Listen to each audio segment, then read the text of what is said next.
No desenvolvimento de qualquer atividade profissional, está implícita a reciprocidade financeira. Por analogia, o trabalho pericial também é realizado mediante remuneração do perito. Como sugere a própria denominação, o perito é perito no assunto sobre o qual opina. No entanto, nossa realidade apresenta exceções. Alguns peritos fazem peripécias, ao invés de perícias, muitas vezes em detrimento dos bons profissionais. Um dos maiores entraves na atuação do perito, se não o maior deles, tem sido a controvertida questão dos honorários, motivo de desestímulo para que renomados profissionais continuem dedicando-se a este segmento do mercado. Via de regra, os honorários periciais são requeridos pelo próprio perito e prudentemente arbitrados pelo juiz. Tais valores devem ser expressos em moeda, vedado o uso de qualquer indexação. No entanto, uma vez arbitrados, estes valores sofrem correção até a data do efetivo pagamento. Antes de mais nada, devemos lembrar que o perito possui peculiaridades em sua função, que nem de longe o colocam no mesmo patamar que o empregado. Se não vejamos, o perito não possui qualquer benefício trabalhista, como descanso semanal remunerado, 13º salário, férias e seguridade social, vantagens estas que fazem com que a remuneração básica do empregado custe o dobro para o empregador. O perito trabalha por sua conta e risco, com instrumental, veículo e local de trabalho próprios. Se ainda não fosse suficiente, o perito trabalha em contrato de risco e com recebimento a longo prazo, pois se o empregado é sucumbente, via de regra, não paga os honorários periciais, e quando ocorre o contrário, o perito leva até uma década para receber. Anteriormente ao enunciado número 236, os honorários periciais eram suportados pelas empresas, mesmo quando vencidas parcialmente. Atualmente, o ônus, especialmente das perícias negativas, passou a ser encargo do trabalhador, quando autor do feito. Como regra geral, os honorários são pagos pela parte vencida, ou seja, pelo sucumbente. A assistência judiciária ao empregado abrange também os honorários periciais. No entanto, passados 5 anos e a parte deixando da condição de pobreza, pode o perito cobrar seus honorários. No entanto, se o empregado estiver assistido por sindicato, cabe a este o pagamento dos honorários. Os honorários serão pagos no cumprimento da sentença, quer voluntariamente, logo após o trânsito em julgado, quer compulsoriamente, pela execução. A lei processual entende que os honorários do perito são custas processuais. Desta forma, o momento do pagamento de ambos seria o mesmo.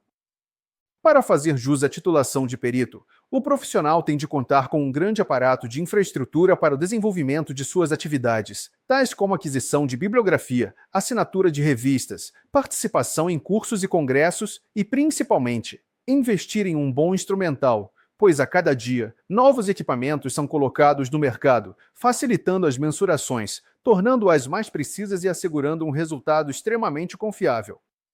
Acirradas discussões têm sido geradas em torno do asterisco quanto ao asterisco dos honorários periciais. Várias tentativas foram feitas no sentido de unificar e padronizar valores. No entanto, poucas propostas lograram êxito. Algumas associações estipularam os honorários de seus associados. O magistrado, entretanto, não está adstrito a tais valores, valendo-se de sua própria convicção para fixá-los. A Associação dos Peritos Judiciais de Minas Gerais vem desenvolvendo uma tabela de honorários periciais, publicada em boletim da APGES, que subdivide o valor dos honorários periciais em 3 elementos, basicamente, custos variáveis, englobando diligências, digitação, serviço de fórum e levantamento, trabalhos estes que podem ser realizados pelo perito, ou delegados a outros, sem prejuízo, custos fixos, que são compostos pela infraestrutura de que o profissional necessita para o desempenho de sua função, tais como aluguel, impostos, salário de empregados, depreciação e manutenção de equipamentos, água e energia, etc., remuneração do perito, a qual é dividida em análise do processo, cálculos, redação e revisão. O estudo tem a vantagem de apresentar vários dados, encontrados com base em pesquisa, como, por exemplo, o perito possui jornada mensal de 120 horas, sendo que este valor é o divisor a ser utilizado na comparação com o salário de outros profissionais. O valor hora para trabalho pericial é de 0,18 salários mínimos, acrescido de 86,4% de encargos sociais, totalizando 0,34 salários mínimos. É claro que as horas delegáveis não têm o mesmo valor do trabalho pessoal do perito, e são tarifadas de acordo com sua complexidade, Por exemplo, digitação custa 0,24 salários mínimos e serviço de fórum custa 0,13 salários mínimos. Em média, o perito gasta 9,5 horas para confeccionar um laudo, sendo 5 horas delegáveis e 4,5 horas de trabalho pessoal. O critério utilizado para se arbitrar os honorários tem sido principalmente pela economia processual, onde o acessório não pode custar mais caro que o principal. Assim, a perícia não deveria ser mais custosa que o objeto da sentença. No entanto, parcimônia em excesso tem sido utilizada na valoração dos trabalhos periciais e muitas vezes não cobrem as despesas efetuadas pelo perito, especialmente nos casos de caracterização de insalubridade por agentes químicos, onde são necessárias análises laboratoriais. E por ironia do destino, as perícias de insalubridade resultam em valores bem inferiores às perícias de periculosidade. No entanto, aquelas são bem mais trabalhosas que estas. Concordamos que o custo de uma perícia na qual somente se mensurou agentes físicos, como ruído e calor, tem de ser menor que o custo de uma perícia que envolve agentes químicos, sendo imprescindível, portanto, a coleta de amostras e sua análise em laboratórios. Particularmente, as análises de poeiras, como sílica e amianto, são as mais caras. A situação se torna ainda mais difícil, especialmente nos casos em que o perito se sentir lesado, pois este não é parte do processo, não cabendo, assim, qualquer recurso contra a sentença que arbitrou os honorários. Insatisfeito com a fixação dos honorários, que a rigor possuem a mesma natureza das custas judiciais, cabe unicamente medida correcional ao ato administrativo do juiz. Problema crônico de nossa justiça são os pedidos ineptos, além dos que resultam em perícia negativa. O autor está pouco preocupado com o resultado de seu pedido, pois pedir não custa nada, e o que resultar é lucro.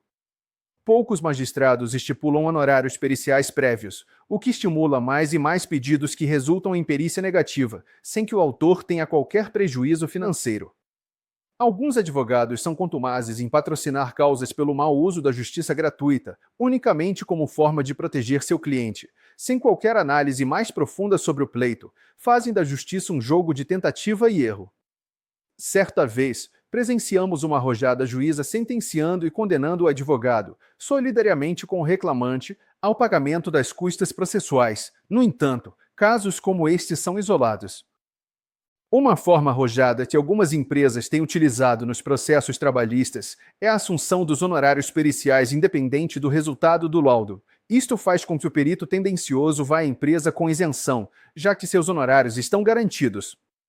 Alguns magistrados entendem e acolhem o pedido da empresa, outros interpretam com outros olhos, não permitindo o uso de tal expediente, sob a alegação de constrangimento do perito. Algumas soluções têm sido apresentadas em seminários de práticas periciais, a exemplo da criação pelo Judiciário de fundo constituído de percentual retido dos próprios honorários, que cobririam eventuais perdas do perito, especialmente quando o autor é sucumbente. Em determinada época, quando o autor não pagava os honorários periciais, alguns magistrados começaram a fazer uso de sentença condenando o Estado ao pagamento destes. Hoje, tal expediente não é mais utilizado, praticamente caindo em desuso. Se você gostou deste vídeo, inscreva-se no nosso canal, deixe seu like, compartilhe e comente. E claro, segue a gente também nas redes sociais vizinhas para continuarmos trazendo conteúdos como este. Até a próxima!